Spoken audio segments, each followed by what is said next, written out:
Hey everybody, happy March 16th, 2025. This is Across the Pitch postgame show.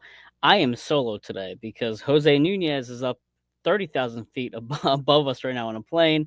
Todd may or may not join us, but Kyle and Jillian at Super Park were unable to join us. But I feel like the comments alone will carry me through the show.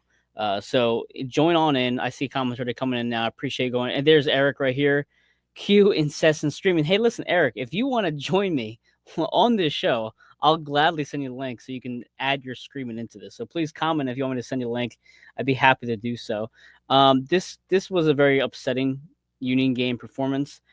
I remember, if I heard correctly, in the second half, the commentators were mentioning that Nashville, did enough to basically, earn that win. I'm paraphrasing here. But in my opinion, I felt like the Union shot themselves in the foot over and over and over again. I I don't want to say this is becoming a trend for Jacob Glesnes, but I know Todd Lewis kind of highlighted last week. If you watched our post game show last time, he did not have a good first half. He bounced back, had a strong second half. I think most of us can probably agree that Jacob Glesnes did not have a good game. I think probably Makanya didn't really have the best game. I think across the board, nobody really had a great game besides maybe Lukic. And again, he's kind of proven himself to be possibly an upgrade from Jose Martinez, which seems hard to imagine because Jose Martinez was the best six in the league for a couple of years. But again, he puts another goal. He definitely one upped himself with a screamer of a goal this time compared to his previous goal last week. He just continues to prove to be one of the most reliable and impactful players week in, week out. And I know we're only in week 4. There's obviously much longer of the season to go, but so far so good. I like what I see from Lukic, but besides that, this was just a very poor first half, very poor game overall. The referees didn't really do much to help us. And Valerie mentioned, could those calls have been any worse? I think the penalty kick not being called for Quinn Sullivan was one thing, but for them to then call it against Glesnes on Makanya, I feel like just was too inconsistent. If you're not going to call the PK for Quinn, you shouldn't be calling against Makanya. And also, like, if you want to, not Makanya, Mukhtar, just kind of taking bias away from this. If it takes that long to review a PK in VAR, which it took about maybe like a minute, 2 minutes for Quinn's, it should just not be overturned. I mean, it should be clear and convincing. And even the commentator, and I watched it on Fox today. I'm home today because my daughter was sick. I watched it on Fox today, and he mentioned, I'm only seeing this one camera angle. I want to see a different angle from the end line. And he even joked, he's like, well, we can't have cameras everywhere. Well, why not? I don't understand how Apple can't have better camera views for the TV audience. The commentators aren't even getting the best camera angle. So I'm not really sure what the head official is seeing out there too. But from when I was reviewing that, on Fox's broadcast, you see Quinn trying to cut the ball back. The player completely takes him out and stops him from going to that ball. And I feel like it was a penalty. And at the same time, for the Glesnes thing, he does hit him in the back, and it's a bit after the ball gets headed by Mukhtar, so I can see that being a penalty. But again, it just comes down to being consistent. If you're going to call one, call the other. If you're not going to call one, don't call the other. Let them play out a bit. Speaking of penalties or of cards, we saw Makanya get the red card very late. I know people who were in the stadium couldn't necessarily see it that clearly. What happens is Makanya gets pushed from behind. He had the ball in his hand as he fell to the ground, and he ends up throwing it to the Nashville player. Hits him, I believe, right in the face, too. So it was clearly a card. I was a little bit surprised to see the red card, but I mean, it is what it is. I don't think Makanya starts next week. I mean, I know there's a couple call-ups coming up, too. So at this point, we're not really exactly sure who's going to see it. We're hoping Glavinovic is finally ready to play. But again, we're going to get to that conversation in a second. Eric's comment right here says they were going to have to come down to earth eventually. So in Union fashion, they crash landed into a dumpster fire. Valerie says, high compliment to call anyone an upgrade from El Brujo, but I think you're right. And listen, Valerie, I know you and I talk all game every single week. I appreciate that so much. I feel like we try to keep an even, perspective on everything. But he just doesn't do those things that you see Martinez do week in and week out with the sloppiness, the over-aggression, the carelessness. Out of everybody on that field today, he was the one person that I knew was not going to cause some sort of terrible turnover. So, so far so good from that signing. And Valerie again mentions here, yes, he got him in the face. Eric says here, but you either call both or neither. Then allowing the inconsistent play and physical play just added to it. Stupid play by Makanya. Understandable, but stupid. And you know what, Eric? Let's kind of bring it back to these young players, these inexperienced players. Makanya didn't see the field at all last year, right? Westfield doesn't see the field at all last year. He is a contributor to that first goal that was let in by Nashville. You see him kind of running on a diagonal through the box. He slides to stop the cross, but he probably should have stayed on his feet because now he completely wipes himself out of the play. So it's easier for us to say it at home. You're not in the moment on the field. I was a defender. I was a right back.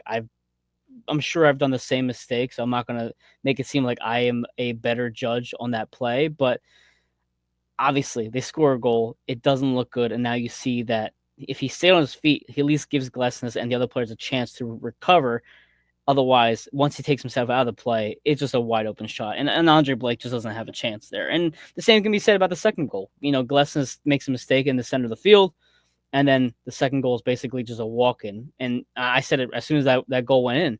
That was extremely easy. And the commentator said the same thing. It was extremely easy. It looked simple for Nashville to just march down the field and score a goal. And to do that at the end of the half was just such a momentum turner when you had that Lukic goal to really get the crowd back into it and just feel like you would enter the locker room like, okay, we didn't have the best first half, but we tied it up. It's 1-1. And you shoot yourself back in the foot. So I'm going to bring a couple comments up here again. Valerie, speak for yourself about bias. As for me, I am totally biased. That said, I do know the game. Yes, you do, Valerie. You're very knowledgeable. Philadelphia Union fan says, I absolutely love throwing the ball being thrown at Nashville. He literally shoved him out of bounds. I enjoy the chippiness that Makanya brings. In a 3-1 loss, he is essentially a backup. I don't mind him kind of getting into the scrum of things and getting a card with it. Ultimately, it's not going to hurt us long term. We do have pieces behind him that can fill in that place. So, Makani showed some fight. I'm okay with it. Eric over here mentions, but that also makes me think that we're going to have to lean in Blake again. I don't trust this defense at all. Glesnes was terrible. And you know what? Eric, again, helped me out for this show today. I've noticed now every single week, Andre Blake has made one mistake or one kind of head scratcher. He had one again today. He's had one a couple times recently where I think it was like the second game of the season. I think it was the home game.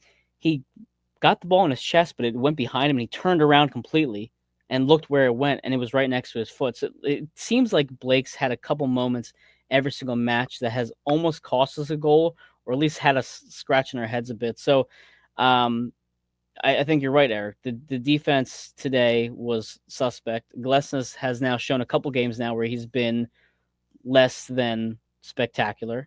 And it puts a lot of effort on energy on Blake. And, he hasn't been healthy for the last couple of years. So you want to make sure that you try to give him as much help as you possibly can because you don't want him risking injury, having to constantly save our ass every single week in and week out. So it just wasn't a good game.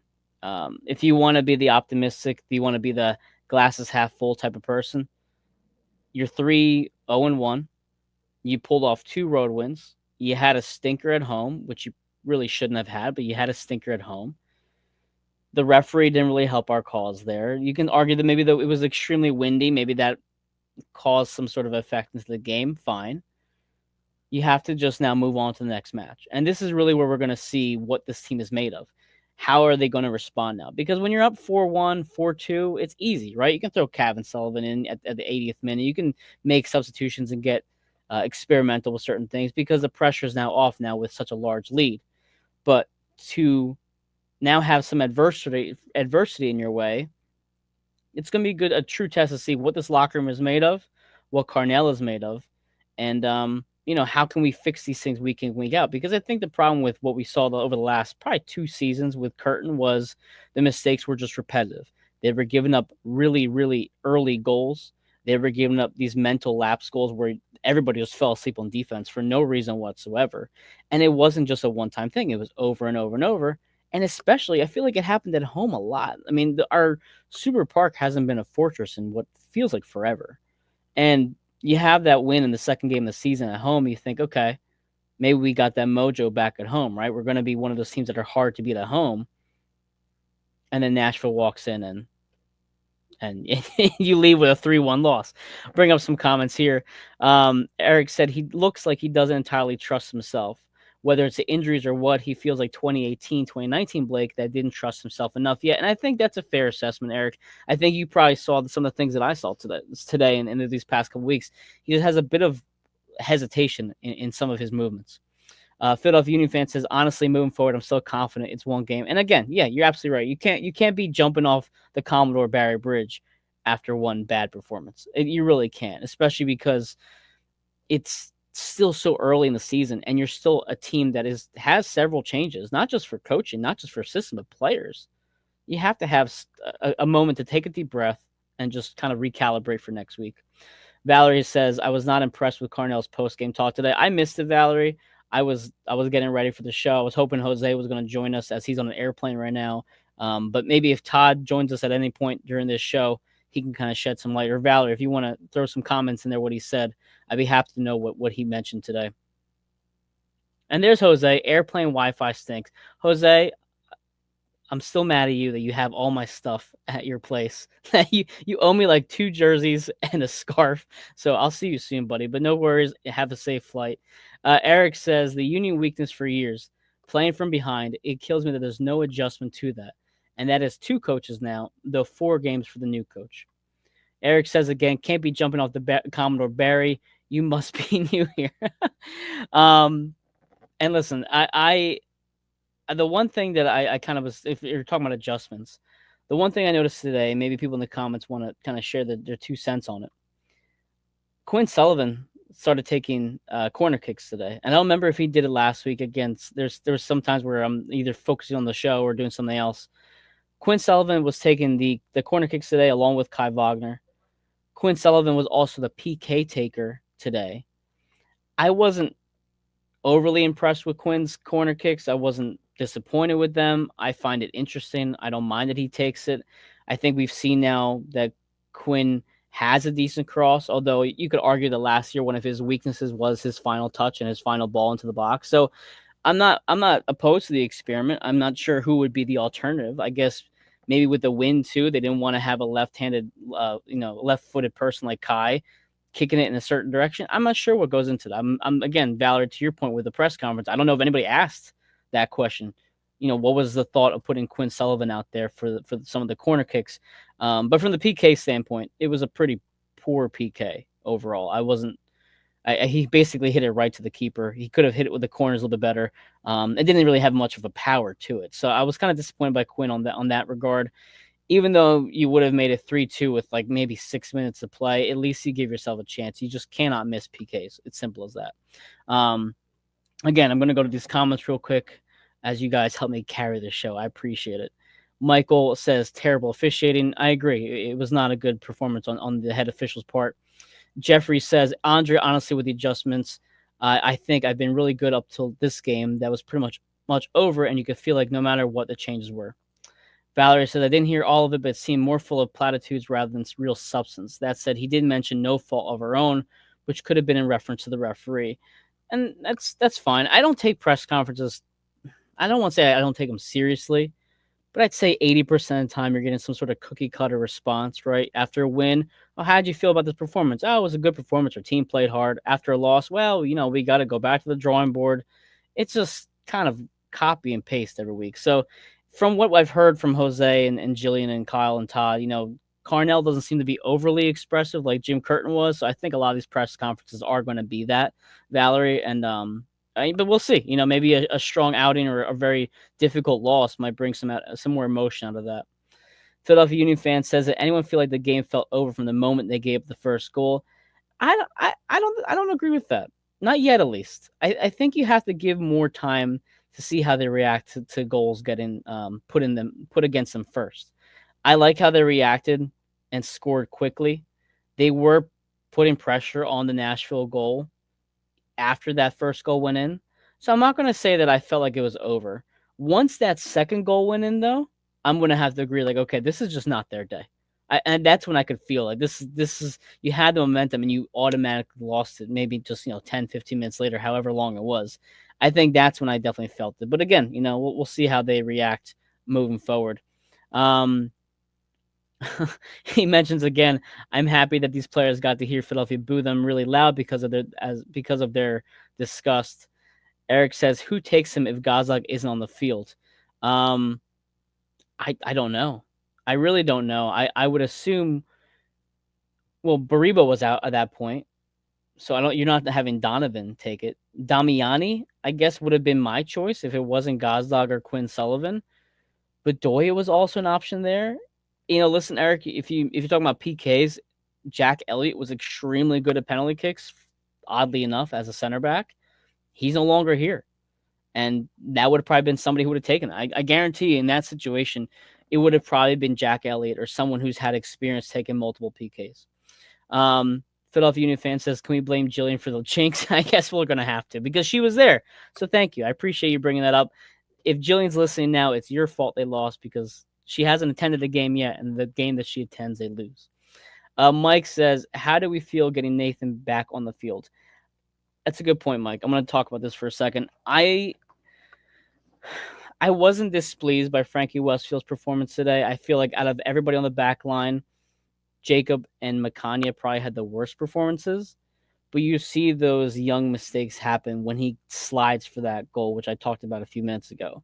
You know what you're going to get from Nathan Harriel. You're going to get, first of all, a great vertical and a great threat offensively on a set piece. His crosses aren't terrible. He brings a lot of intensity. He's pretty solid one-on-one defending. I feel great that Nathan's back. He should be the starting right back moving forward. I think if you had to ask any Union fan, Frankie Westfield starts a right back and you're going to start 3-0-1, you're going to think, okay, Frankie did his part. He didn't mess it up too bad. So I'm happy Nate's back. I obviously want to see him healthy. I expect to see him starting moving forward.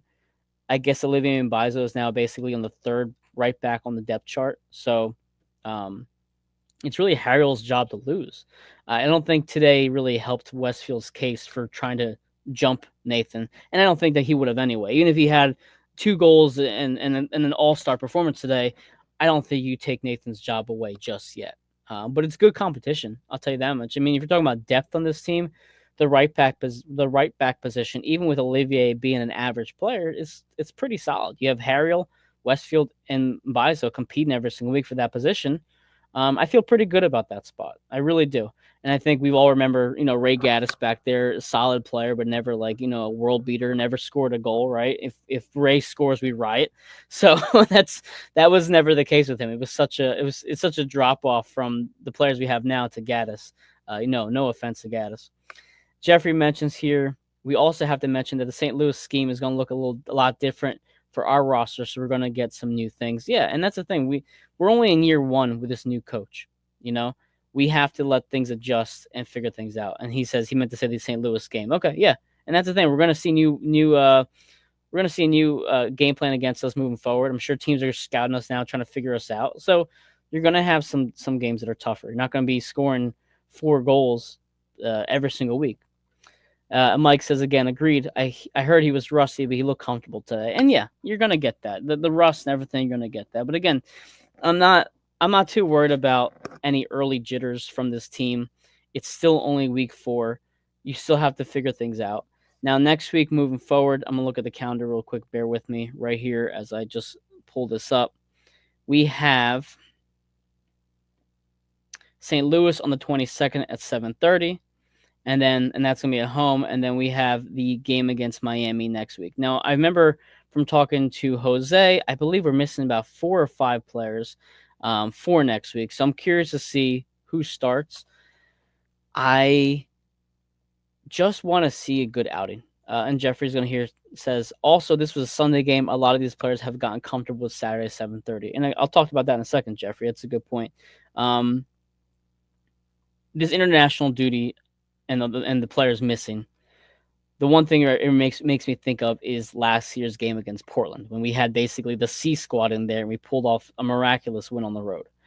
I'm not ready to write off this team yet with players missing because this team does seem pretty deep overall. I mean, if you have Indy and Damiani coming in as your backups on your subs, that's pretty solid. Even Bedoya as a 4th or 5th sub, pretty solid. Valerie, again, coming to my rescue, saying Andre, Danley, Ty, Danny, and Jesus will be gone next week. So for the goalie standpoint, I'm assuming it's going to be Oliver Semle. I'm not going to put my hat on that yet. We obviously have seen Rick in the roster over Semle over this last several weeks, so we really don't know who's going to be the backup keeper here. So I'm very curious to see about that. Danley's a big loss. Danley's a big loss because of how well he played with Lukic over the past few days, a few games rather. I think Todd, Jose, all of us have kind of said over and over again, it seems like they played together for years by the way their chemistry has looked so far, but they've only 4 weeks in together. So losing Danley is a big loss. His speed, his recovery, his ability on the ball, that's going to be a tough loss. Ty, obviously, you never want to take away a striker who's on a hot streak, even though he doesn't score today. He's still coming in pretty hot. He's in good form. Hopefully, he goes to his national team, at least plays well. If he doesn't play well, just come back healthy. Jesus Bueno, and I'll talk about Daniel in a second. Jesus Bueno didn't see the field again. The substitutions today were Chris Donovan and Alejandro Bedoya, down 3-1. I don't personally understand bringing in Bedoya when you're down multiple goals. And at that point, why not just put Bueno out there? We've kind of said this now multiple times over the last couple weeks. Why is Bueno not seeing the field? Why did we give him an extension a year and a half ago and he barely played for Curtin, and now he's not playing at all for Carnell?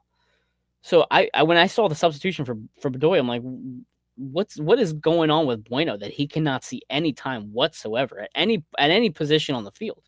We know he can play. We can play defensively. We know he can play a bit of the right side of the field as well. What we saw last year. So what's going on there? Daniel Gazdag. I want to bring up his point before we talk about Philadelphia Union fans' comment below. Daniel Gazdag has now missed 2 opportunities to score a goal. We saw it last week. He had the sitter point blank right at the 6th spot, and he skies it over the net. Today, he has a ball that gets chested down to his feet, and rather than absolutely burn into the back of the net, he tries to kind of slide it to the far corner away from the keeper. I need Danny to be more clinical in the box. It's just simple as that. It's now 2 chances that he's completely whiffed on. And it's just not acceptable from somebody of his caliber in that position. If you're asking him to score from 20 yards out, fine, whatever. You're not gonna score that more often than not. But when you're within 5 or 6 yards, you have to be on target and you have to be hitting that thing as well as you possibly can. There was no reason for him to have to try to squeak it by. He could have easily put some extra muscle into it and beaten the keeper that way, or at least get a deflection to cause some sort of mayhem in the box. I thought it was just a poor effort there from Daniel Gazdag. I'm hoping that his finishing can improve moving forward. Philadelphia Union fan mentions here that is a very good point about them playing on early Sunday game, because they talk about a lot with baseball. And yeah, and going back to the comment from Jeffrey, I believe as well, it's a weird time, Sunday at 2:20 p.m. I didn't like it on the schedule. Like, I typically have my daughter off on every other Saturday, so I was looking forward to going. I saw on the calendar, although it's my weekend off, I had her today. So it threw my whole schedule off. Like, okay, I got to be here early for the game. So for fans and in general, tailgate and all that stuff, it throws our schedule off. So I imagine for the players, it's the same thing. All your pre-ritual things happen now 5 or 6 hours earlier. You have to get to the stadium in the morning rather than mid-afternoon, early afternoon. And I think that does play a bit of a part of it. But granted, at the same time, guess what? Nashville had the same issue, and they're on the road. So we can put blame on that, and that's part of the game. And having that structure and routine is part of the game, part of being an athlete. But Nashville showed us that they could do it, and they did it better. They looked crisper on the ball, and they looked more clinical on their finishing. Obviously, they scored 3 goals. Take away even Hani's PK. They scored 2 goals that were more clinical than what our team was. Eric mentions, I understand Bedoya more than Donovan. I've seen enough of him. My blind 76-year-old father can hit the net better than him. Listen, Eric, I know you hate Chris Donovan, and that's fine. But he did also get the PK for Quinn Sullivan. So I appreciate Donovan's effort. I think Dave Miller has punched this, over and over and over the years. Why are you taking out Ua when you need a goal? In a situation like we saw today, why are you taking on Baribo if you need a goal? if Donovan is going to be someone that's going to be an active part of your lineup and your substitutions, that's a bit of a concern. We talk about the depth of this team. Personally, he should not be seeing the field. That's as simple as that. And if you need somebody to be a fourth striker, then you should probably go out and get somebody that's more reliable than Donovan, because he's just simply somebody who is a fluke goal once in a while, not someone with a consistency. Pat Bernard joins us. Hello, Pat. Good to see you. Hopefully I see you soon at Super Park. Mike says, yes, Daniel should have buried that. Absolutely. Patrick says, it's a tape out on Bradley Cornell's playbook is what Nashville took advantage of. I don't want to discredit Nashville. I don't want to say that they didn't earn the win. I don't want to say that we lost the game, but I feel like our mistakes are the reason why they won rather than the other way around. Granted, they capitalized on our mistakes. Kudos to them. They took advantage of our mistakes. But we did not do ourselves any favors whatsoever. So I think it's a Sunday game. It's only the fourth game of the season. It's really, really windy out. I'm not putting too much emphasis on this loss, as shitty as it was, and it was. Mike says Ua didn't have his best performance today either. I agree. I think he was pretty much irrelevant today. Valerie says, has Cornell been taking curtain lessons? I'm assuming about the substitutions. I'm happy to see the substitutions come earlier, Valerie. I am. I think overall we should expect to see substitutions by the 60th, maybe early 70th minute. And at times with Curtin, you wouldn't see that till the 80th minute. Or even if you were making a timely substitution, it was not the correct substitution. So far, I'm happy that Damiani and Indy are earlier in the subs, and I expect them to start soon. So again, I don't want to jump off the bridge yet. Maybe I'm on the bridge, but I'm not. I'm definitely not approaching that edge yet. Not anywhere close to that. Pat Bernard mentions, don't forget Nashville won last week 2-0 against Portland. This was a momentum booster for Nashville. Pat, that's a great point. If you're going to look at the last few games for them, they drew against New England 0-0. They lost to the Red Bulls 2-0 at Harrison, New Jersey. But they pull off a home win 2-0 against Portland. They beat us today 3-1. And now they're going to host Montreal, who have not won a game yet this season, at home. Nashville's going to be at home.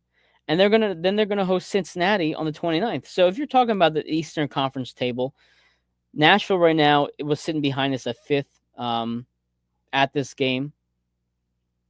They have a great opportunity now to climb the table.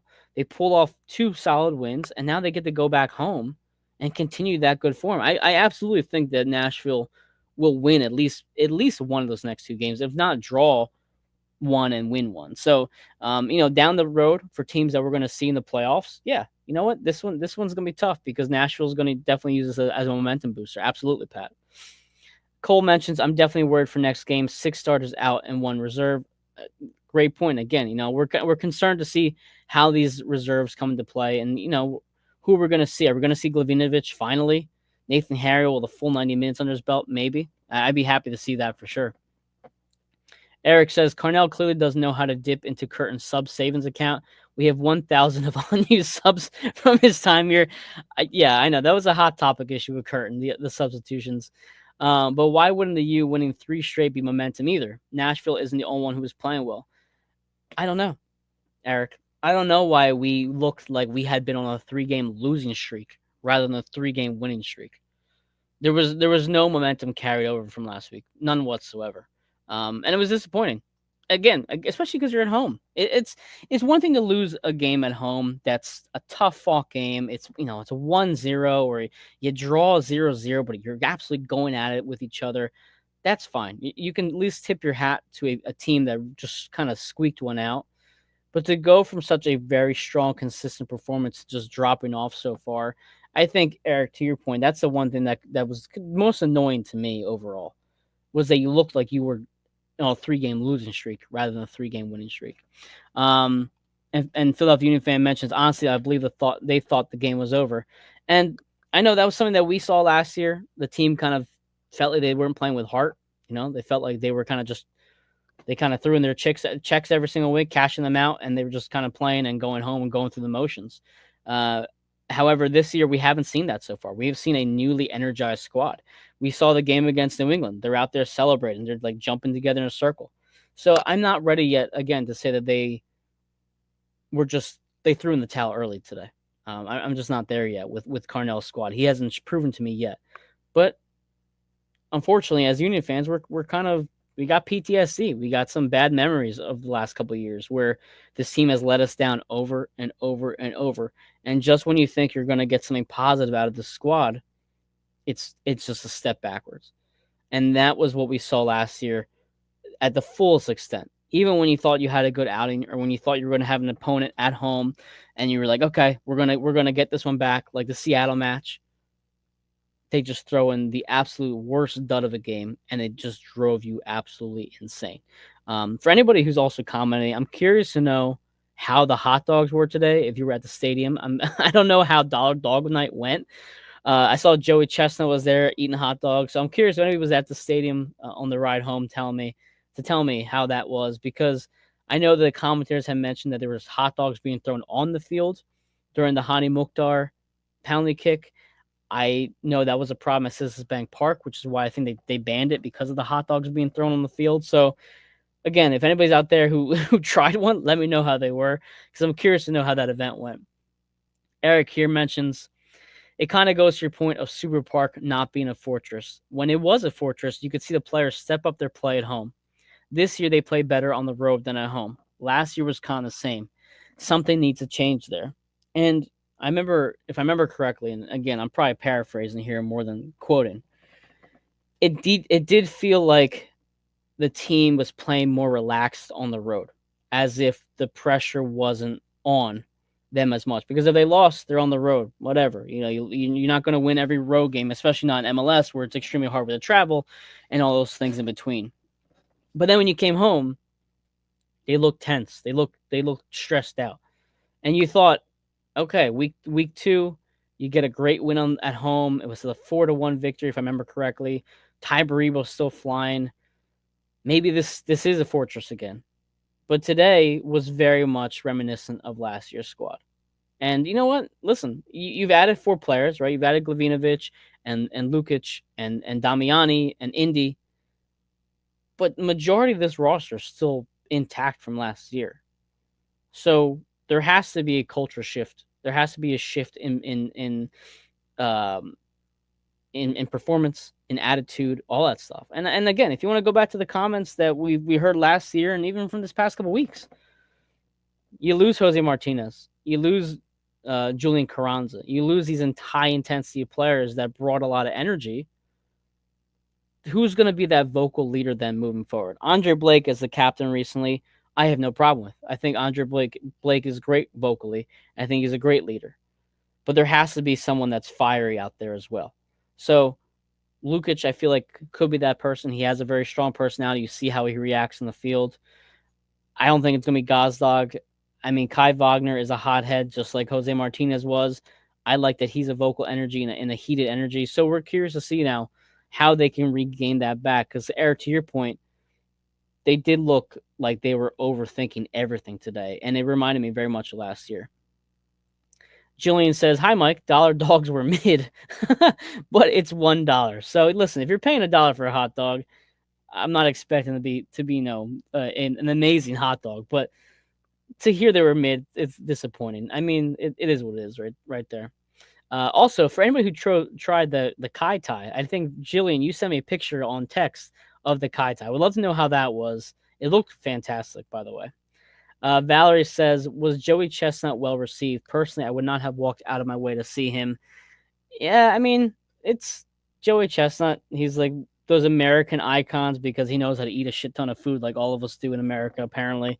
It's cool that he banged a drum, and it was cool that he did it for Hot Dollar Dog Day.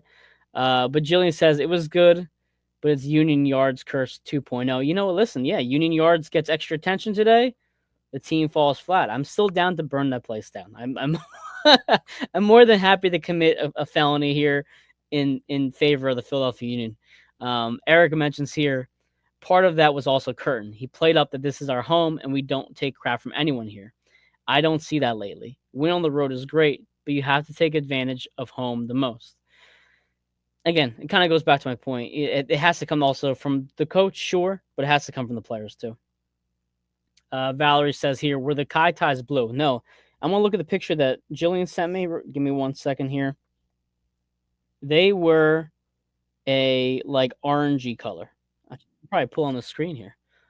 You can't see it. Todd Lewis is here to save the day. It was an orangey color, Valerie.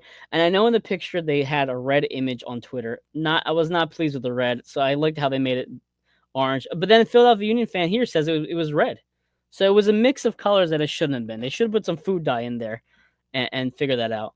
And right before I bring Todd in, Eric says, nope, Jillian Curse is alive and well. No more attending games. I like how Jillian tried to put it on the Union Yards as a curse, when in fact it's Jillian Albany who is the curse for the Philadelphia Union. Todd Lewis, I have not taken a breath in about 36 minutes. So thank you today. Well, now you know how I feel, Mike. Hopefully, the internet's good. You can hear me, and I'm gonna go ahead and drive. But I can hear you perfectly now with the wind no longer in your ears. Yeah. I was saying, hopefully the internet's good and whatnot. About to drive, so I'll go ahead and talk. I mean, you might not everything, but I was like, yeah, let's go ahead and join Mike because now you know how I feel. I'm doing a podcast for as long as you've done it. Listen, I've done this like once or twice in the early stages. It's not easy. I'm out of breath. I'll tell you that much. I'm a little bit tired right now. But Todd, I mean, you were at the stadium. I don't know how much of the show you've caught so far, if any. What were your overall thoughts on the 3-1 loss? My thoughts. I'll go ahead and let my sister hold the phone and I'll talk. Thanks, Shelby.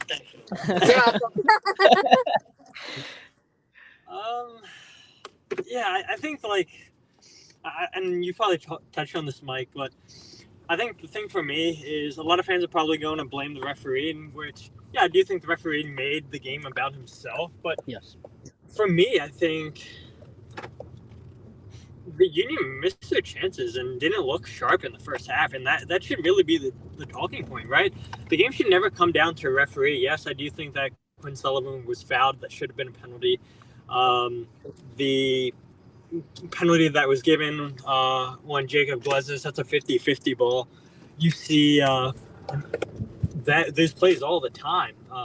Then the Union get a penalty late in the game, but yeah, I mean, just a lot of blown calls, a lot of calls that are going to make fans question the game. But at the end of the day, if you finish your chances in the first half, if you create better chances in the first half, then we're probably not having this conversation. Now, Todd, I know he's been a kind of a staple of your recent conversations with us, but Jacob Glesnes' performance today, how did you feel about that? So I will say, the locker room after the game, we got to talk with Jovan Lukic, Andre Blake, and Jacob Glesnes. And to Jacob's credit, he took the blame for all 3 goals. He said, wow, I was at fault for all 3 goals. And I think that's a pretty fair assessment. And you'd love to see accountability by the players. And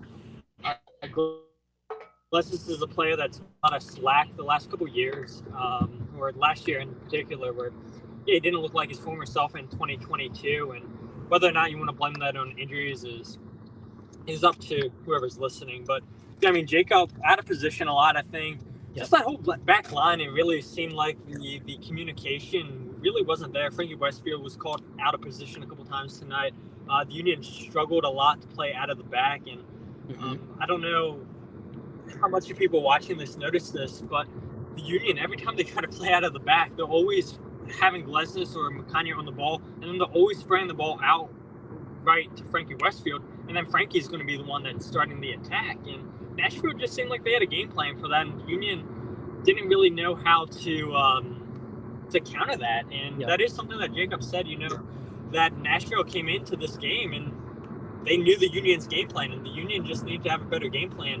But yeah, Jacob Glesnes for sure was to blame for all 3 goals, and hopefully, this isn't going to be consistent for the season, because prior to that, I thought he's been pretty solid in the previous 3 games. He's had mistakes here and there, but by far this was his worst game. I would agree with 100%. I mean, he was. I guys mentioned you guys in the text message chat that we have. It's probably the worst game I've seen him play in quite some time. Philadelphia Union fan mentions, I think players that we've been complaining about not getting enough time are going to be there next week, and I would assume that as well, especially with the absences that we're going to see against St. Louis. Um, One question I have for you, Todd: were you surprised to see Quinn taking the corner kicks today? I think it was more surprised to see Quinn taking the penalty That too. That too. than the corner kicks. But yeah, I think it's just different looks, trying to switch things up. Kai Wagner's hit a lot of his corners short this year.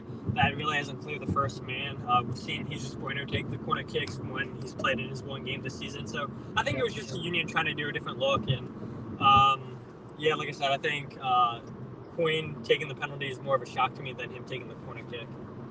It was a pretty bad penalty kick too. On top of that, it was very poorly hit. Yeah, it wasn't great. And then Damiani, I think, had a chance for the rebound, and then Joe Willis makes a save on that too. So I mean, credit to Joe Willis for saving not one but two shots. And I think personally, I probably would have had Damiani step up there. Or I was talking to a couple guys after the game, and they were like, "Chris Donovan should have taken it. He's the one who drew the penalty." Which, hey, look, he did draw the penalty. Maybe there should be something said for whoever draws the penalty should take the penalty kick. If Chris Donovan took the PK and missed it, Super Park would have been burned to the ground. I'm just telling you right now. Nobody would have reacted well to that if Chris Donovan took the PK. Whether he made it or not is irrelevant there. Listen, Todd, I love your driving. Mike? Damiani, probably. Yeah. I mean, I feel I would have felt comfortable. I mentioned during the show, Jack Elliott's not here anymore to take the PKs, right? So he's out. McGlynn's not taking PKs because he's out. So you really don't know after Gazdag who's going to take these PKs. Yeah, apparently Kyle had looked up the penalty stats and he said, yeah, Quinn's 3 for 3 in his career from the penalty spot. Yeah, way to go, Kyle. You jinxed it. So let me get this straight. Jillian Almany's presence jinxed the Union, and Kyle jinxed Quinn Sullivan. So we're just going to ban the Almanys from Super Park entirely. Is that the plan here? Yeah, exactly. Boycott the one team we agree on. The one team we agree on. Sorry, you guys are not allowed anymore in Chester, Pennsylvania. Speaking of, Jillian's going to join us in a few seconds as well, I believe, from what she texted me. Eric says, anyone but Donovan, the 4-year-old in row 9 would have been better. Jeffrey also says, honestly, this has been a crazy year for MLS teams, and no one expected to win are winning, and teams that are losing are still losing pretty bad. And then Jillian mentions here, Kyle jinxed it. Sorry. It's okay, Jillian. We forgive you here. Any other thoughts, though, Todd, on the overall performance? Any players that maybe had a good performance to you outside of Lukic?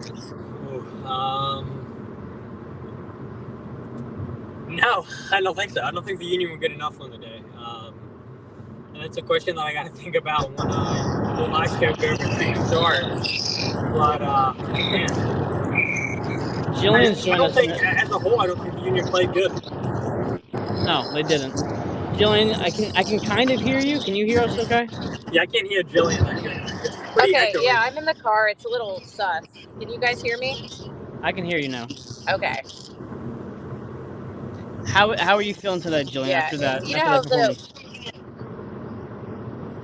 you guys know how the services in the Chester area, not good. Yeah. So,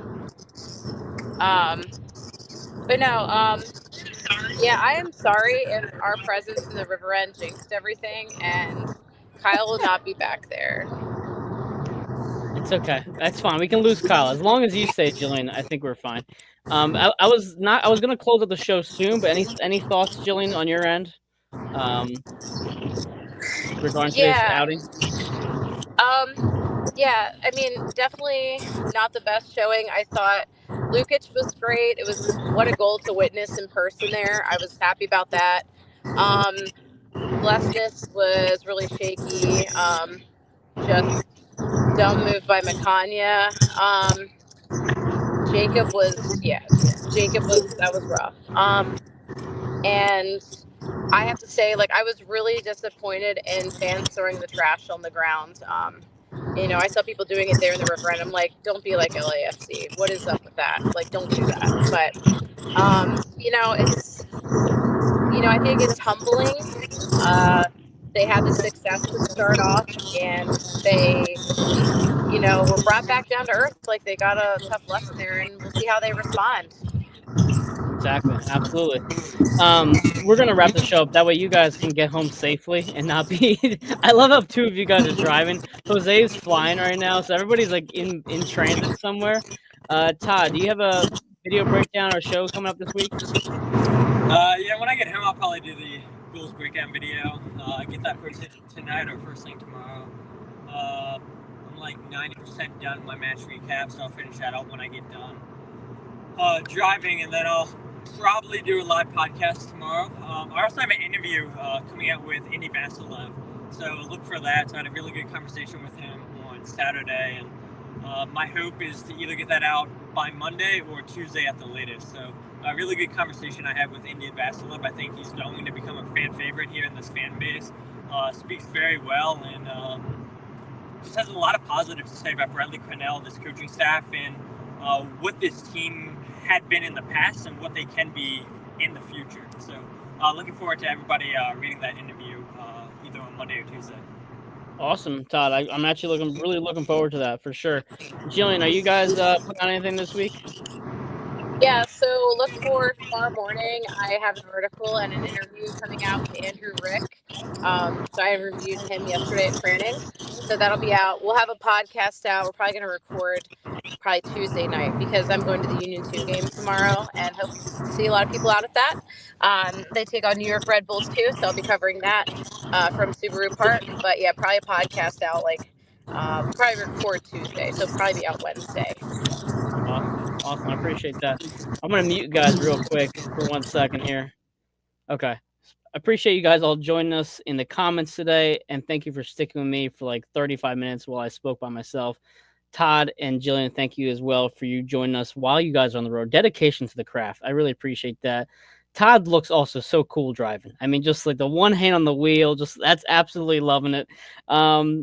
So the Union lose 3-1. I'm not going to jump off the bridge just yet, but I think all of us can kind of see that there are some things to improve on with this roster. And with this international duties coming up, we're not exactly going to get a full scope of how this entire roster bounces back. But regardless, that's a schedule. We had to play the games that are in front of us, so we'll see how things go moving forward. But again, this is a Cross the Pitch post-game show. I will expect to be live again next week after next week's game against St. Louis. I believe it's at 7:30. I'm pretty sure it is. So expect to see the post-game show around 10 o'clock or so, give or take. And again, just join us in the comments. Feel free to send us any feedback. That's Todd Lewis from the Free Kick Pod, Jillian Almany from the One Team We Agree On. And again, my name is Mike Barrera from AAT Sports. Union fall 3-1. Thanks everybody for joining us tonight. Go Union.